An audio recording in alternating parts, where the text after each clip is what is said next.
오늘 생각할 주제는 부끄러움입니다. 부끄러움이라는 것은 긍정적인 면도 있고 부정적인 면도 있죠. 너무 부끄러워 소극적이고 수줍고 자신을 잘 발표하지 못하고 드러내지 못하고 움츠리는 건 바람직하지 않죠. 그러나 하나님이 주신 이 감정 중에 부끄러움은 긍정적으로 아주 우리에게 도움이 되고, 신앙생활의 핵심은 이제 부끄러워할 줄 아는 게 신앙생활입니다. 전에는 전혀 안 부끄러웠는데 신앙생활 하다 보니 이게 부끄러운 거였구나. 신앙생활은 점점 그 부끄러운 것을 더 깨달아가고 그러면서 늘 용서해 주시는 은혜를 또 체험하고 감사하고, 그래서 신앙생활이 진행될수록 부끄러운 게 사실 하나님 앞에 더 많아지는 게 정상입니다. 없으면 이제 성장이 안 되고 있다는 것이죠. 어쨌든 이 부끄러움은 사회적으로도 그렇고 그런 기독교적 영적으로도 아주 중요한 마음의 한 모습입니다. 우리가 부끄러움 하면 생각나는 분이 시인 윤동주일 것입니다. 부끄러움의 미학. 그는 영화에도 나왔고 창씨 개명한 것도 부끄러워했고, 어떻게 조선 사람의 이름을 일본이 바꾸라고 해서 바꿀 수밖에 없었던 그것도 심히 괴로워했고, 또 시를 너무 쉽게 쓰는 그런 자신의 태도도 부끄러워했고, 시를 이렇게 쉽게 쓰다니 하는, 어쨌든 하늘을 우러러 부끄러움 없는 그런 마음을 가지려고 했던 이제 우리 귀한 모습을 우리가 사랑하고 존경하죠. 이제 그 부끄러움은 일반 사회적으로도 너무 소중한 것입니다. 음주운전에 왜 재발 검거율이 확률이 더 많은가? 한 사람 음주운전 한 번 했으면 정말 나 부끄럽게 느껴, 두 번 다시는 하지 말아야겠다고 하는 게 정상인데 다시 걸리는 분들이 많다는 것은 부끄러워할 줄 모르는 거죠.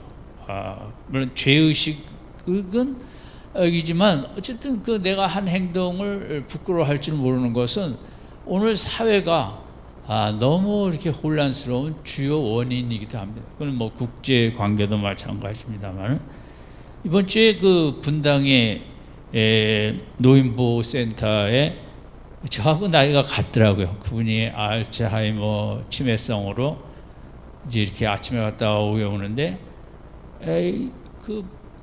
이제 여기저기 상처도 있고 아프다 그래서 아들이 보니까 피멍이 들 정도로 맞았고, 그래서 이제 병원에 가서 진단을 했더니 진짜 피멍이 든 것은 맞았다는 거거든요. 그래서 저는 군대 생각이 났습니다. 아니, 피멍이 날 정도로 때렸다는 것은 되게 군대에서나 가능한 일인데, 이렇게 나이 든 사람들도 노인보호센터, 요양센터 이런 데 많은데 이렇게 때리는구나. 제가 인터넷을 검색했더니 그런 일이 너무 많더라고요. 80세 노인 또 힘드시겠죠. 그 치매 걸릴 때든가 이럴 때 이제 소통이 잘 안 되니까 힘드셔서 어렵기 때문에 순간적으로 그럴 수 있지만 이 부분은 좀 상습적인 모습이 많은 것 같습니다.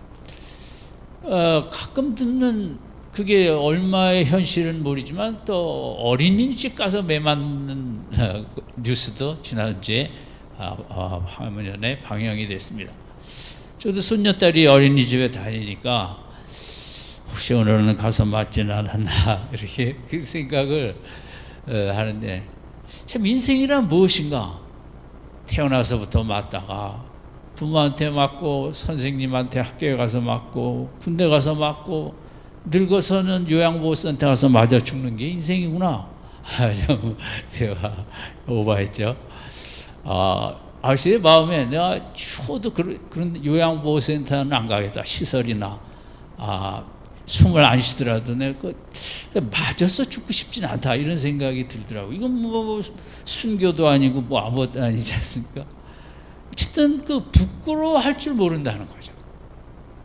그때 그 요양 그 노인들 그 어린 아이들을 이렇게 양육하는 기관에서 해야 될 분들이 너무한 거죠. 그러니까 부끄러움이 없는 음주운전이나 폭행이나 이 시대에는 뭐 그런 것들이 너무 많은 거죠. 그러니까 사람이 우리가 인류가 과학기술을 발전하고 문명은 발전해서 우리가 참 잘 살 것 같은데 많은 사람들이 어떤 도덕 양심의 선이 이렇게 축소되고 자기 소견에 좋은 대로 살아가면서 부끄러워해야 될 것을 부끄러워하지 못하고 자기 원하는 대로 행동을 하다 보니까 이제 세상이 아주 이제 어려워진 거죠. 그러니까 인류의 오늘의 문제에 대해서 어느 나라도 마찬가지입니다. 인간이 부끄러움을 잃어가고 있다. 이게 제일 큰 문제다. 나라마다 다 그런 고유의 문제도 있고 나라도 그렇고 일본도 마찬가지죠. 그분들은 그 동남아나 우리나라는 또 식민 지배까지 받았지만 그 자체에 대한 미안한 마음, 부끄러움이 없는 것 같아요. 참 우리가 속상해하고. 그런데 그게 어쩔 수 없는 것은 그게 지도자들이 그런 마음을 갖고 자꾸 얘기를 하면 백성들도 동일한 마음을 갖게 되고 독일처럼 독일은 그래도 기독교 국가였기 때문에 그 나치의 인류 만행에 대해 부끄러움을 이제 늘 갖고 있죠. 그래서 저는 인류 역사가 끝나는 날까지 독일은 부끄러워해야 된다고 생각을 합니다. 어쨌든 나라마다 그런 도덕성이 그런 다 문제가 있죠. 그럼 북한도 그렇습니다. 사실 6.25를 일으키고 1000만 이상 가족과 수백만의 사상자를 낸 전쟁을 일으킨 거에 대해서 언제 한번 유감과 사과의 표명을 하고 부끄러워하는 모습을 보인 적이 있습니까? 저는 한 번도 없다고 생각합니다. 지난주에도 아주 못할 막말이 아니라 도에 지나친 말을 뭐 한두 번이 아니죠. 제가 어려서부터 들은 것은 그런 불바다를 만들겠다, 뭐 냉면이 목구멍에 들어 넘어가냐, 별의별 한 번 자신의 과거에 대해서는 한 번도 부끄러워하지 않고 뭐 때문에 그렇게 당당한지 모르지만 이 국가 자체가 전체가 그러지는 않을 수도 있겠지만 보면 대부분 개인도 그렇고 국가도 그렇고 부끄러워할 줄 모르는 나라.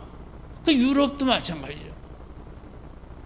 스페인은 저는 더 싫어하는데 그렇게 중남미를 많은 그걸 파괴하고 그래도 언제 한번 사과를 표명한 적이 있는가? 부끄러워할 줄 모르는 인류 역사. 그러니까 과학기술은 엄청나게 발전해 가지만 우리의 삶은 참 이렇게 옛날보다 우리가 행복하다를 더 느끼지 못하는 이유는 그런 마음 때문인 것입니다. 서로를 귀히 여기지 못하는 마음, 서로에 대해서 공감하고 내가 잘못할 때도 있죠. 그럼 그것에 대해서 부끄러워하고 이러면서 우리가 아름다운 가정과 또 공동체, 인류 공동체가 나가야 되는데 이게 나라들도 그럴 줄 모르고 또 개인들도 그렇고 정치하는 분들은 딱 정권을 잡으면 자기가 옳고 자기만이 절대 선으로 딱 여기며 전혀 자신의 한 것에 대해 부끄러워할 줄 모르는 이런 것들이 이게 이제 우리의 문제고 이렇게 온난화로 북극이 얼음이 다 녹아버리고 뭐 해도 인류가 부끄러워할 줄 모르는 거죠. 이산화탄소 문제 미국부터 그 부분에 대하여 앞장서지 않고 뒤로 빼버리고 그저 공해를 발생해 갖고 힘든 환경과 이렇게 하는 것 인류 전체에 이렇게 부끄러워할 줄 모르는 이런 우리 문제는 그래서 우리가 경제 문제보다 더 중요한 게, 과학기술보다 더 중요한 것은 우리 마음속에 부끄러워할 걸 부끄러워할 줄 모르는, 계속 우리에게 이 코로나가 지속되는 건 기독교적으로 볼 때 저는 그렇게 봅니다. 하나님께서 왜 이 지속을 막아주지 않고 허용을 하시는가? 좀 더 우리의 하나님 앞에 나의 믿음 생활에 대해서 되돌아보고 하나님과의 관계를 너무 형식적으로 갖지 않았나? 이런 시간들 속에 인생의 허무함과 한순간에 끝나는 인생 속에 더 하나님 앞에 가까이 오기를 바라는 그런 하나님의 마음이 있다고 생각합니다. 우리가 이런 시간을 통하여 제일 중요한 게 뭐겠습니까? 여러 가지가 있겠지만 영적으로 볼 때는 내가 더 믿음이 이런 시간에 더 하나님 앞에 가까이 가고 영혼이 성숙하고 움직이지 못하고 남들을 만나지 못하는 시간에 다 혼자 있어서 하나님과 둘이 만나는 시간을 더 많이 갖는, 이게 하나님이 원하시는 것이고, 그래서 아직도 이게 지속되고, 미국은 그런 걸 더 되돌아보라고 흑인 이런 문제까지 일어나서 온 나라가 저런 속에 부끄러워하는 분도 있지만 거기 대통령도 별로 이런 인종차별에 대하여 부끄러워하는 마음이 별로 없는. 제가 최근에 링컨 영화를 봤습니다. 다 못 봤는데 조금보다 많은데, 링컨이 노예제도를 폐지할 때 찬성하는 사람이 거의 없었습니다. 자신의 공화당에서도 싫어했습니다. 남부 쪽에서는 그것은 재산인데, 자동차와 같이 좋은. 그래서 그가 공화당 반대파 의원들을 만나서 설득하고, 또 민주당 반대파지만 거길 찾아가서 같이 얘기하면서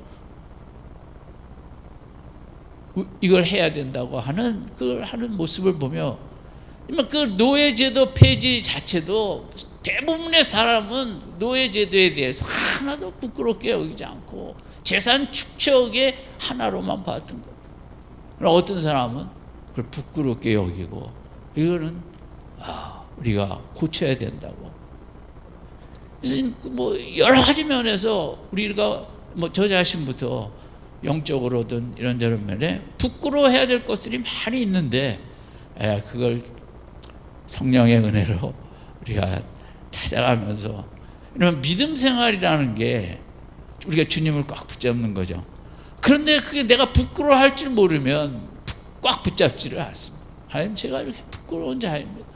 주님 앞에 도대체 얼굴을 둘 수 없는 주님의 긍휼하심과 은혜에 힘입어 주님 앞에 나아가고 주님만 의지하고 주님만 붙잡습니다. 부끄러워할 줄 모르면 믿음 생활에 아무 의미가 없는 거예요. 그냥 필요한 거 도와달라는 차원의 믿음 생활은 그건 일반 그냥 보통 사람들도 다 하는 거니까.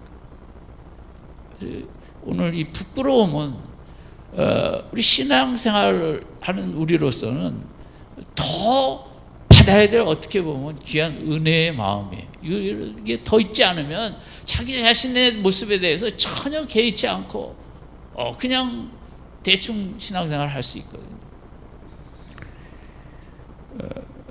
그래서 이제 부끄러움이라는 게 그 근거인데, 세상 사람, 우리가 이제 법을 안 지킬 때 부끄러워하죠.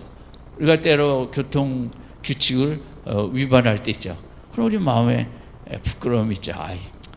급하다 보니 그랬는데 이제 그러지 말아야지. 그것은 우리의 이제 자연스러운 마음. 근데 우리가 이제 그 부끄러움을 또 문화적인 사회 문화가 만드는 부끄러움이 많이 있죠. 날씨하지 않는 게 죄악시 여기는 그렇게까지 하는지 모르겠습니다. 그래서 그 시대 따라 문화가 다르니까요. 18세기 쪽에 유럽의 문화는 여성이 퉁퉁한 게 최고 미인이었습니다. 후덕스러워 보이고, 그때는 마른 타입의 여인은 아마 젓가락처럼 아주 무가치하게 여겼던 시대가 바뀌어갖고 정반대가 되는데, 우리는 이 사회 문화 속에 쓸데없는 부끄러움을 너무 많이 타는 거죠. 거기에는 사회적 문화와 가치가 있으니까 돈도 마찬가지고 여러 가지로 이 경쟁과 성적과 실적과 숫자 사회 속에서 이제 그것이 세상의 기준에 따라가지 못할 때 나를 부끄러워하는 거. 그럴 수도 있지만 우리가 그것은 성경적으로 그것을 판단하지 않고 사회적인 그 문화와 가치 잣대로 나를 부끄러워하는 게 요즘에 많은 병의 원인이거든요. 거기서 스트레스를 받고 우울증이 생기고 그 어떻게 보면 바울에게서는 배설물을 가지고 나를 부끄러워하는 거죠. 그러다 현대인들이 마음의 병을 많이 앓고 있는 거예요. 이제 부끄러워하는 근거가 중요한 거예요. 부끄러워해야 될 진짜 그 거울이 아닌 가짜 거울 앞에서 현대인들은 쓸데없이 부끄러워하며 마음의 아픔을 느끼며 힘들게 살아가기도 하거든요. 양심이라는 것도 그런 문화가 만드는 양심, 그런 정치인들이 만들어 놓은 어떤 양심, 이런 거를 따라가다 보니까 이 부끄러움이 온전치가 못하고 이상한 거를 가지고 부끄러워하고 이런 문제가 생기는. 근데 기독교는 거기 이제 그 부끄러움의 근거가 이제 사람들은 그런 세상 법 또 가치 문화 이런 트렌드 이런 거를 한다면 우리는 이제 그 부끄러움의 차원을 상당히 높여서 그런 감정적인 걸 넘어 이제 영혼의 부끄러움을 느끼는 게 기독교거든요. 이게 참 귀한 축복인 거죠. 이제 부끄러움의 차원이 상당히 높아진 거예요. 기독교인의 경우는 세상 법에도 부끄러워하고 이제 쓸데없는 문화의 그런 기준에는 부끄러워하지 않으려고 하고 그런데 정말 세상 사람들은 마음과 감정의 선에 끝난다면 우리는 이제 영혼의 부끄러움을 느끼면서 영혼까지 바로 세우 모습을 만들려고 하는 부끄러움의 차원이 다른 거죠. 그래서 많은 종교가 그런 역할을 하려고 하지만 이제 다 충분하다고는 볼 수 없죠. 그래서 여기 내가 영적으로 이제 부끄러워해야 되는데 이렇게 성경을 사랑하지 않는 거 이게 뭐 쉬운 것 같으면서도 어렵기도 하고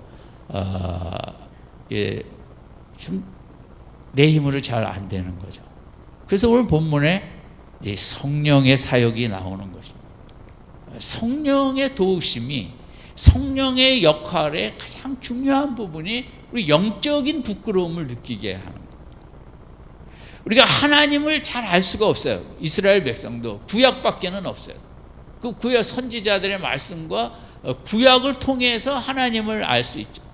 그러니까 하나님을 정말 잘 알게 하기 위해서 하나님께서는 아들 예수를 보내신 거예요. 예수님의 구체적인 이 땅의 생각과 감정과 느낌과 방향과 목적과 철학과 이런 거를 구체적으로 인생들이 바라보면서 하나님은 누구시냐? 예수님을 알면 된다. 예수님이 하나님이시다. 또 하나님의 아들이시고. 하나님을 구체적으로 어떤 12제자는 3년 동안 동고동락을 하면서 그를 이 땅에 왔다 가신 이유는 구약의 하나님은 구약이라는 책의 하나님이었지만 신약에서는 그 하나님이 직접 인간이 돼서 이 땅에 오셔서 그 하나님이 누구신가를 생생하게 보여주신 거예요. 하나님은 사랑이시라는데 구약에서 구체적인 그림이 없잖아요. 그 예수님의 그런 창기와 세리를 사랑하고 탕자의 비유를 통해서 하나님의 마음, 하나님이 누구신가? 하나님의 사랑이 누구신가? 하나님의 용서가 무엇인가? 구약에 써 있지만 신약에 그것을 직접 그렇게 보여주시고 말씀하시는 그게 이제 기독교. 그러면 이제 예수님이 하신 것을 십자가의 의미를 비롯하여 그걸 내가 정말 더 생생하게 느끼고 받아들이기 위해서는 인간이 할 수가 없어요. 그걸 예수님을 깊이 깨닫고 예수님의 말씀을 이해하기 위해서는 성령님이 필요한 거죠. 그래서 내가 오늘 본문에도 7절에 내가 너희에게 성령 실상을 말하노니 내가 떠나가는 것이 너희에게 유익이라. 왜 유익이냐? 내가 떠나가지 아니하면 보혜사가 너희에게로 오시지 아니할 것이요 내가 가면 내가 그를 너희에게로 보내리니. 성령이 오셔서 하시는 일은 예수님이 누구인가를 밝히 알게 하는 거예요. 그래서 기독교는 이제 그래서 이런 것을 위해서 하나님은 아들 예수를 보내고, 아들 예수는 승천하셔서 하나님께서 하나님을 통하여 이제 그 사명 완수 후에 성령을 보내시는 거죠. 그래서 성령이 와야만 그런 예수님이 누구인가, 예수님이 하신 일의 의미, 예수님이 원하시는 삶도 살 수 있고, 예수님처럼도 살 수 있고, 예수님이 말씀하신 그 말씀의 깊은 의미도 깨달을 수 있고. 우리가 교회를 오래 다니는 것이 다는 아니죠. 결코 성령께서 말씀을 자꾸 깨닫게 해주시는 은혜가 기독교인 거죠. 십자가의 의미를 성령께서 날이 갈수록 더 깊이 깨닫게 해주는 게 기독교죠. 대충은 알아요. 나의 죄를 위하여 돌아가셨다는 거. 그러니까 성령이 자꾸 나에게서 역사하시면 그 십자가가 자꾸 감동을 주고 감명을 주고 내 마음을 흔들고 눈물이 나게 하고 그 사랑에 엎드러지게 하고, 그건 성령의 역사거든요. 그래서 기독교는 이 삼위일체의 역사가 없이는 이제 될 수가 없고, 우리 신앙생활도 마찬가지예요. 성령이 우리에게 자꾸 역사해야만 예수가 밝히 보이는 거죠. 예수님의 영광이. 예수님을 알면 자동적으로 하나님은 이런 분이시라는, 거기에 또 연결이 되다 보니까, 그래서 이 성령을 보내서 예수님은 이 땅에 오셔서 제한된 지역에 제한된 시간에 있다 가셨지만, 성령은 누구에게나 가실 수 있고 언제나 어디서나 그 예수님을 믿는 성도의 마음속에서 역사하실 수 있기 때문에 예수님이 가시는 게 인간에게는 유익한 거죠. 그게 더 효율성을 따지면 더 효율적이라고 볼 수 있죠. 그래서 이제 우리가 기독교는 이 성부, 성자, 성령 삼위일체를 날이 갈수록 더 잘 알아가는 게 기독교입니다. 근데 그 키는 성령에 달려 있는 것입니다. 성령의 역사가 있어야만, 성령은 예수님이 누구인가, 예수님이 얼마나 영광스러우신 분인가, 그를 우리에게 더 밝히 보여주시고 드러내고, 성령의 역할을 우리로 방언하게 하는 그게 아닌 거예요. 성령은 어떻게 해서든지 우리가 예수님을 더 알아가고 예수님을 만나고 체험하고 예수님이 내 속에 가득 채워지고 충만함으로, 성령은 예수님의 사역의 지속성이고 우리 속에 예수님으로 충만케 하는 거예요. 그래서 성령의 사역을 가장 잘 구체적으로 보여주시는 부분이 엠마오로 가는 주님과 제자의 모습입니다. 성령이 도대체 무슨 사역을 하나? 주님은 그 기억이 다 안 나시죠? 그 낙심되고 포기하고 자기 갈 길로 돌아가는 제자들을 찾아오셨죠. 성령님은 이렇게 찾아오세요. 우리가 하나님의 자녀들 외롭고 힘들 때. 그리고 성령님께서는 이 제자들이 예수님과 말씀과의 연관성을 다 말씀하실 때 신경 안 쓰고 잊어먹었기 때문에 그것을 계속 가르쳐 주시죠. 누구와? 예수님이 구약의 말씀과 예수님과의 관계. 그러니까 예수님의 말씀을 가르쳐 주신 거죠. 성령의 가장 주된 역할은 우리에게서 말씀을 이해하고 말씀을 깨닫고 말씀을 체험하게 하는 역할이 오늘도 마찬가지입니다. 성령은 예수님께서 제자들에게 더디 믿는 미련한 자들이여 책망하셨죠. 성령의 역할에는 중요한 게 책망이에요. 왜 아직도 이렇게 믿음 생활에 부끄러움을 느끼게 하는 거죠, 성령께서는. 그래서 예수님이 그 말씀을 풀어주신 다음에 제자들의 마음이 뜨거웠다 그랬죠. 그래서 그렇게 책망도 하시지만 말씀을 깨닫게 함으로써 우리 마음을, 예수님이 제자들의 마음을 뜨겁게 하신 것처럼 우리의 마음을 오늘도 말씀을 통해서 뜨겁게 하시는 것이 성령의 역사십니다. 그래서 성경에서 여러 성령의 역사가 있지만 그림으로 볼 때 가장 잘 성령의 역사를 이해할 수 있는 게 무슨, 누가복음 몇 장이다? 대답하시는 분이 없어. 마지막 장이에요. 24장. 하긴 뭐 누가복음 25장까지인지도 모르시니까. 성령님의 역사를 가장 잘 보여주는 게 엠마오로 가는 제자들과 예수님과의 모습이에요. 오늘도 성령님은 그런 역사를 우리에게서 하기를 원하고 계십니다. 아멘. 외롭고 지친 우리들을 오늘도 성령님은 찾아오십니다. 내가 바쁘다고 문을 안 열어서 그렇지. 내가 마음을 열고 하지만 성령님 오셔서 하면 이 힘든 인생 속에 성령님은 다시라도 들어오십니다. 들어오셔서 뭘 하십니까? 말씀을 생각하게 하시고 깨닫게 하시고 붙잡게 하심으로 내가 부끄러워야 될 거는 부끄러워하게 하시고 또 뜨거워져야 될 부분은 뜨거워지게 하시고 그게 성령의 역사. 신앙생활은 엠마오로 가는 제자들의 그 모습 자체가 신앙생활이에요. 아멘. 아멘. 다 가서 다시 읽어보세요. 신앙생활을 내가 왜 하나? 뭐하러 하나? 도대체 나에게 오는 건 뭔가? 성령의 찾아오심. 자격도 없지만 성령의 우리를 부끄럽게 하심, 성령의 내 마음에 힘을 주심, 마음을 뜨겁게 하면서. 그래서 이제 그 구체적인 사역의 세 가지를 이렇게 얘기했어요. 뭐냐면 성령의 사역을 8절 같이 있습니다. 시작. 그가 와서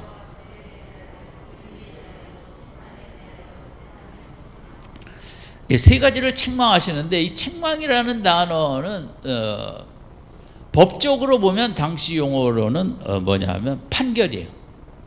너는 죄를 졌기 때문에 10년 하고 언덜하는 이 책망이라는 것은 당시 법적 용어로서는 그렇게 쓰였어요. 그런데 이제 어떻게 보면 또 죄책감이라고도 우리가 생각할 수 있어요. 책망이라는 것은 성령의 네가 이런 죄를 졌단다 그런 거죠. 그건 판결하고 비슷하죠. 그런데 이제 그런 것 단어는 또 우리가 싫어해요. 제가 생각하기에 성령의 이런 똑같은 모습이지만 이런 것을 어떤 부분에 대하여 부끄럽게 느끼게 하는 게 성령의 주된 사역이에요. 왜냐하면 사람은 내가 그 부끄럽게 여기지 않으면 절대 고치질 않습니다. 내가 뭘 부끄럽게 여기면 고쳐요. 우리가 거울을 보고 고치는 것은 그걸 부끄럽게 여기기 때문에 고치지, 물론 아름답게 하기 위해서지만 그거 안에는 이렇게 하면 남들이 나를 무시할까, 부끄러움 당하지 말아야지 해서 고치는 거와 마찬가지죠. 그러니까 성령은 우리 속에 세 가지 부분에서 이제 부끄러움을 느끼게 하는데 그게 첫 번째가 9절이에요. 같이 읽읍시다. 시작.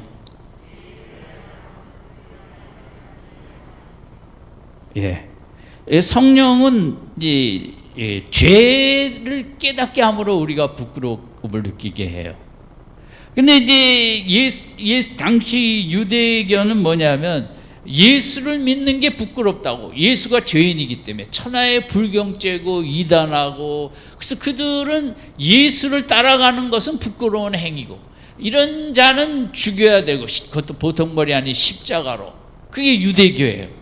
뭐 오늘도 세상은 그럴 수 있죠. 예수 믿는 사람 많이 비난하고 또 우리가 뭐 비난받을 일도 하니까 그러기도 하겠지만, 세상과 유대교는 예수를 믿는 것을 죄로 여기고 예수를 믿는 것을 부끄럽게 여기게 해요. 교회를 싫어하죠. 근데 성령은 반대로 반대 역할을 하는 거죠. 9절. 예수를 믿지 않는 게 죄라는 거예요. 성령은. 그게 참 감사한. 우리가 내가 잘나서 예수 믿는 게 아니에요. 내가 똑똑해서 믿는 것도 아니고 정말 창조주의 아들, 나를 위해 죄를 위하여 십자가에 대속해 돌아가신 그분을 안 믿는다는 것을, 이게 인간으로서 할 일이냐, 있을 수 있는 일이냐, 그걸 부끄럽게 여겼기 때문에 우리가 예수를 믿은 거거든요. 이분이 다 죄 문제를 해결하고 영생을 해결한다는. 그래서 성령은 예수님 9절에 있는 것처럼 예수님을 그렇게 믿지 않는 것을 죄로 여기게 한다. 예수님을 어떻게 보면 시시하게 믿는 걸 부끄럽게 여기게 하는 거죠. 이게 축복인 거죠. 따라합시다. 예수님을 시시하게 믿는 것은 나는 괜찮다. 나는 괜찮아요. 우리가 다 그래요, 솔직히. 성령께서만이 그걸 부끄럽게 여기고 하는 거죠. 아유, 나 이거 기도 생활 옆에 뭐 권사님도 안 하는데 뭐 나 정도면 훌륭하지 이럴 수 있어요. 그건 인간은 이랬어. 안 부럽게 여겨요. 옆에 사람 비교하니까. 성령은 내 기도 생활이 이게 뭐냐 부끄럽게 여기게 하는 거죠. 성령의 역사가 너무 귀한 거죠. 오늘 이 시대에는 부끄러워할 줄을 모르는 시대거든요. 별의별. 성령은 내가 이렇게 오늘도 뭐 어떤 감사의 마음이 없었다면 밤에 나를 어떻게 여기게 할까요? 내 마음에 어떤 마음을 줄까요? 부끄러운 마음을 주는 거예요. 그게 우리 신앙생활의 큰 축복이죠. 내가 하루 살았는데도 이렇게 감사할 줄 모르는 마음으로 살았다니. 그래도 가끔이라도 했어야 되는데 그걸 부끄럽게 여기는 내가 참 예수님을 너무 이게 붙잡는 건지 안 붙잡는 건지 교회는 오래 다녔는데 왜냐하면 내 마음에 어떤 기쁨이 없으니까 그걸 부끄럽게 여겨요. 여러분 성령께서 자꾸 이런 예수님을 형식적으로 믿고 적당히 믿고 이런 걸 자꾸 부끄럽게 느끼도록 역사할 때 온전한 믿음 생활이 되게 되어지고 그런 축복이 있길 바랍니다. 아멘. 그 축복을 안 받으면요 신앙생활 뭐 별로 해나 안 하나 큰 차이 없습니다. 자꾸 부끄럽게 제가 뭐 여러 번 제 얘기를 똑같은 얘기를 반복하는데 제가 그 직장생활 할 때 이제 물론 그때는 열심히 마실 때니까 그러면서도 교회도 가긴 갔죠. 그러나 이제 그거 대충 다닌 거니까. 근데 어떤 날부터 식사기도 안 하는 것을 상당히 마음에 부끄럽게 느껴지게 하더라고요. 식사기도를 안 한 지가 상당 기간 된 것 같습니다. 고등학교 졸업하고 그래서 어느 날 제가 식사기도를 이제 이 인간으로서 이렇게 살면 안 된다. 내가 교회 생활도 잘 못한 엉터리로 하고 날마다 마셔대도 인생에 대한 또 음식에 대한 감사함 이거는 인간의 기본 도리다. 그래서 제가 이제 회사에서 식당이 뭐 운동 축구장처럼 넓지만 그다음 70년도에 기도하는 사람은 제가 못 봤어요. 교회 다니는 사람도 좀 있긴 있었겠는데 많지는 않을 때였지만 어쨌든 흔히 뭐 전날 밤에 같은 회사원들하고 시컷 먹고 그 다음날 점심 때 밥 먹을 때 제가 기도를 하니까 이게 앞뒤가 안 맞아갖고 웃긴다고 뭐라 그랬죠. 제가 까불지 말라고. 이거는 내가 걔들은 모르니까 그래도 제가 신앙적인 배경 안에 자랐기 때문에 근데 그 당시에 받지 못한 은혜는 그러면 이제 마시는 걸 부끄러워했어야 되는데 그 은혜까지는 못 받고 이렇게 한 번에 다 되겠습니까? 일단은 그 식사기도 안 하는 것에 대하여 그래서 제가 그 다음부터는 어디를 가든 회사원들 하든 그냥 저는 이중자 위선자 이런 얘기를 들을지라도 이제 그걸 한 거죠. 그 제가 인간적으로 할 수 있었다고 생각하지 않습니다. 성령의 어떤 마음. 그 자꾸 뭔가를 내가 남편을 이렇게 사랑해도 되나? 잘 생각해 보세요. 너무 시시하다. 그걸 부끄럽게 여겨야죠.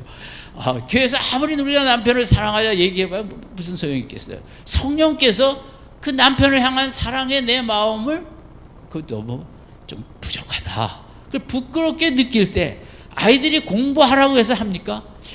이거 내 미래를 볼 때 내 오늘의 모습이 이게 정말 부끄러운 거다. 스스로 깨달을 때 이렇게 고칠 수 있는 거와 마찬가지다. 성령의 우리가 이 기독교는 성령의 은혜가 없이는 뭐가 되질 않아요.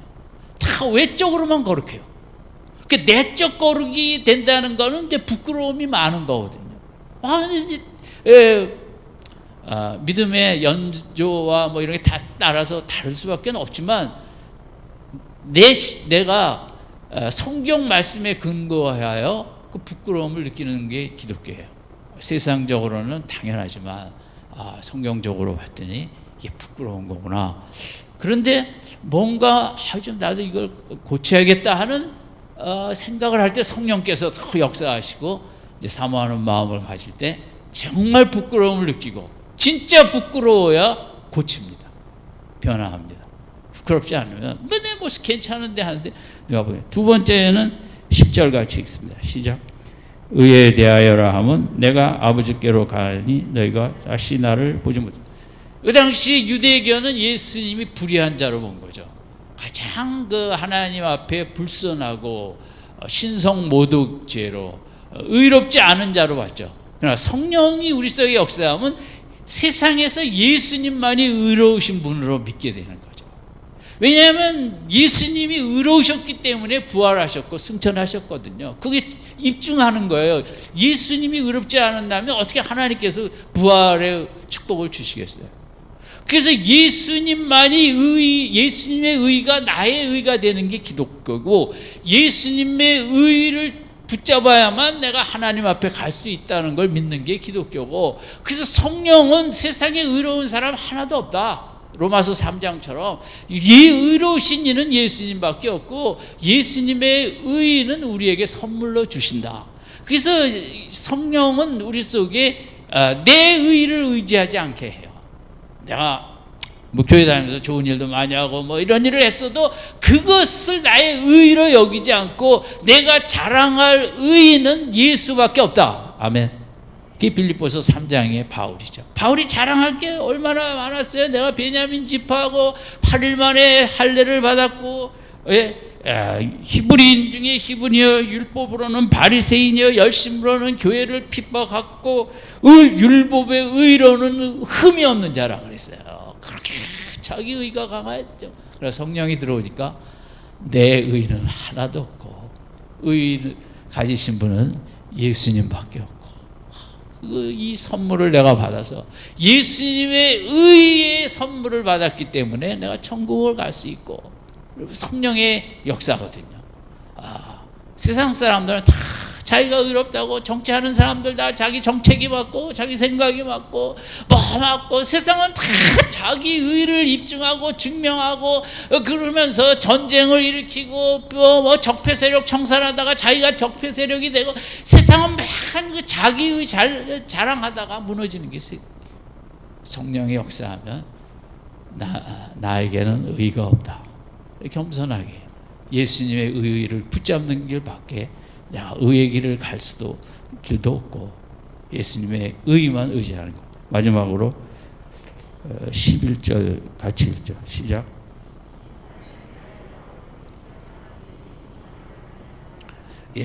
심판은 유대인이 예수님을 철저히 심판했죠. 십자가로. 근데 성령이 역사하면 그 십자가의 심판은 예수께서 사탄과 세상과 죄와 죽음의 세력을 다 심판한 것으로 우리로 받아들이게 하는 거죠. 세상 사람들과 유대교는 예수님의 십자가의 심판을 사회적인 종교적인 의의 성취와 완성으로 봤죠. 그들은 그게 진짜 심판이에요. 그러나 우리가 보는 심판은 그 십자가가 완전히 새로운 세상을 완전히 뒤집어 엎고 하나님 나라의 인간이 소속할 수 있는 길, 죽음을 이길 수 있는 길, 죄를 이길 수 있는 길, 사탄을 이길 수 있는 엄청난 모든 어둠의 세력에 대한 심판이 십자가였다는 걸 깨닫게 하는 거죠. 아멘. 감사하고, 그래서 그런 모든 어둠의 세력이 심판을 받은 걸 성령께서 우리 마음속에 역사하기 때문에 두려워하지 아니하고, 내가 질병이 다가왔을지라도 다 하나님의 뜻이 계시고 하나님께서 나 선하게 사용하시고 다 합력하여 선을 이루신다는 이 모든 세상의 권세와 주권과 통치와 다스림은 십자가를 통해 예수님이 왕이 되셨기 때문에 성령께서 그걸 의지하고 주눅들지 아니하고 담대하게 나아가게 하는 거죠. 그래서 오늘 성령의 사역 세 가지. 첫 번째, 죄가 뭐냐? 죄는 뭐 하지 않는 게 죄다? 대충 믿는 게 죄라는 거죠. 부끄러움이 없는 것도 죄인데, 이 구절로 보면 믿지 아니하는 게 죄라고 그랬잖아요. 나는 믿음이 있는데, 그게 아니죠. 정말 뜨겁게 믿는가, 아니면 형식적으로 믿는가. 성령은 그 부분에까지 역사해서 내가 지금 그런 것은 죄라 그러긴 제가 말씀하고 싶진 않고 그 부끄러운 거다. 그래 죄에 대한 믿음 없는 것, 믿음 생활 대충 하는 걸 죄로 여기고 부끄럽게 하는 거예요. 두 번째는 뭐에 대하여 부끄럽게 여기게 한다? 의에, 내 의를 부끄럽게 하게 하죠. 그래서 웬만하면 내 의를 얘기해야 되니까. 세 번째는 뭐에 대하여 부끄럽게 여기게 한다? 심판자, 십자가의 심판을 대충 믿는 것. 거기 우주적인 엄청난 사건이 일어난 십자가를 우리가 슬슬 붙잡는다든지 그래서 가볍게 여기는 것, 그걸 부끄럽게 하는 거죠. 아무쪼록 저는 이게 이제 우리 평생의 믿음 생활에 받는 축복입니다. 이 성령의 역사가 이게 막 순간 끊이지 않고 뭐 자꾸 이런 면에, 믿음적인 면에, 내 의의 면에, 또 세상 바라보는 관점에 자꾸 바로 바라보고 잘못 부족한 부분을 부끄럽게 해주고 우리를 인도하시는 성령의 역사, 얼마나 감사합니까? 정말 성령의 인도함을 받아 산다는 것보다 뭐 더 영광스러운 삶과 인생이 있을 수 있겠습니까? 이 한 주간도 성령의 인도하심 따라 부끄러워할 걸 부끄러워하고 온전한 모습으로 힘있게 믿음 생활을 전진하시기를 주님의 이름으로 축원드립니다.